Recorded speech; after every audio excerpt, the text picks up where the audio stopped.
Je m'appelle Sarah et commençons par le début avec un tout petit bout d'histoire me concernant pour t'aider à comprendre un peu mieux qui je suis. À 9 ans, je présente ma première météo et JT version familiale avec mon oncle Charlie, passionné d'audiovisuel. Une vraie découverte pour moi. Fascinée par ce pouvoir de l'image, je ne comprenais pas à cet instant que ça allait être ma passion, une vraie vocation. À 14 ans, je rencontre le rédacteur en chef d'une télé locale. Il était venu dans notre classe pour nous faire découvrir les métiers de la télé. Un choc pour moi. Suivi du premier plateau auquel j'ai assisté et eu la chance de rencontrer Georges Decaune. L'idée poursuit toujours son chemin. Ma vie pro démarre vraiment à Genève en 2003.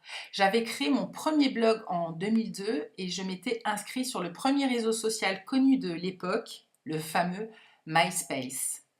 En 2003, j'intègre une entreprise e-commerce de vente de prêt-à-porter pour femmes rondes. J'y administre mon premier forum. Je m'inscris et utilise Facebook pour la première fois en 2004 et je crée mes premières newsletters. Après avoir rencontré des dizaines d'indépendantes achetant nos collections, je me suis rendu compte d'un problème essentiel. Elles manquaient cruellement de compétences en communication, en marketing et en commercial. Je crée mon premier laboratoire de communication sociale et digitale pour répondre aux besoins essentiels de ces personnes rencontrées. L'Atelier des tendances est né en 2007. Un concept événementiel 100% femmes qui mettait en relation les commerçants, les vendeurs indépendants avec les acheteuses de la ville. J'avais bien pris soin de faire venir des personnes locales influentes et de créer des partenariats pour diminuer les coûts de participation des indépendants qui en général ont très peu de moyens de communiquer. Il était temps pour moi de valoriser les indépendantes dans leurs valeurs, dans ce qu'elles sont, avant même la mise en avant de leurs produits. Je travaillais donc dès 2007 l'aspect storytelling et marketing émotionnel, ce qui était assez avant-gardiste à l'époque pour des indépendants.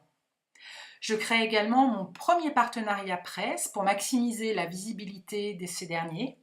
Facebook, qui n'avait pas encore la fonction page pro, me servait à convier les locaux via mon réseau personnel.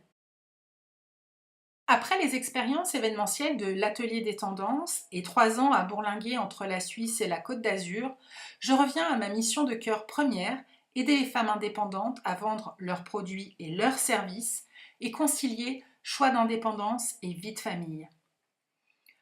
Les habitudes de consommation étaient encore en pleine évolution avec l'avènement de l'ère d'Internet et du tout numérique. Il était de plus en plus clair qu'il fallait trouver une alternative à tout ce qui existait déjà.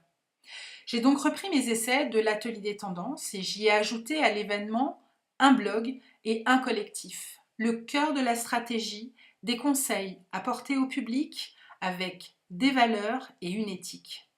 C'est là qu'est donc né le premier blog collectif féminin d'indépendantes, Princesses Rebelles. Rien que ça. Ça avait pour vocation de rassembler les indépendantes de notre département pour créer du lien, mais du vrai lien, de s'entraider et d'utiliser le web et les réseaux sociaux pour créer des rencontres, des discussions, des échanges, mais en n'oubliant pas que c'était pour booster notre visibilité à chacune et développer notre activité. Beaucoup d'actions ont été réalisées au sein de ce collectif, ce qui a été aussi très lourd en termes de gestion. Nous avons tout d'abord créé le logo avec l'électrice. Il y a eu plus de 250 participants. En 4 ans, j'ai été en contact avec plus de 150 femmes chefs d'entreprise. J'ai créé un agenda Princesse Rebelle qui était un petit format A5 très pratique où on avait les conseils de ces femmes chefs d'entreprise, mais également leurs portraits. Ça a été édité et offert à 5000 femmes dans notre département. Il y avait également le guide des meilleures adresses pour valoriser les indépendants travaillant au sein du collectif. Le blog a reçu des fois jusqu'à 20 000 visiteurs. Il faut dire que les algorithmes de Facebook le permettaient à l'époque. J'ai créé également une émission radio, Portrait de femmes chefs d'entreprise. J'ai écrit à l'époque mes premiers articles pour la presse. J'ai même ouvert un jardin de 100 mètres carrés à cultiver avec nos enfants pour valoriser l'importance de la terre. Et en symbolique, nous avons adopté 80 000 abeilles pour valoriser l'importance de ces petites actrices de la vie.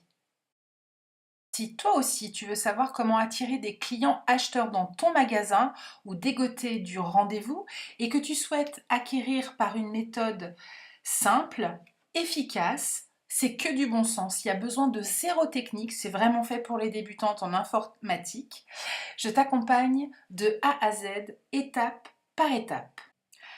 Avec ces 15 dernières années d'expérience et d'expertise auprès de toutes ces femmes chefs d'entreprise, Mama Business n'est pas un énième laboratoire. Je vais t'aider à comprendre et à mettre en application immédiatement avec mes méthodes et des astuces très simples, commodes et surtout des outils très faciles d'accès. Pourquoi ne pas bénéficier des leviers gratuits du web et générer des visites ou des appels immédiatement ? À partir de maintenant, ma belle, c'est très simple. Si tu veux recevoir gratuitement le premier outil de la Mama Business Collection, je t'invite à t'inscrire dans l'espace description sur le lien réservé à cet effet et surtout à partager cette vidéo et la liker au maximum pour m'encourager et poursuivre ce travail à tes côtés. À très bientôt.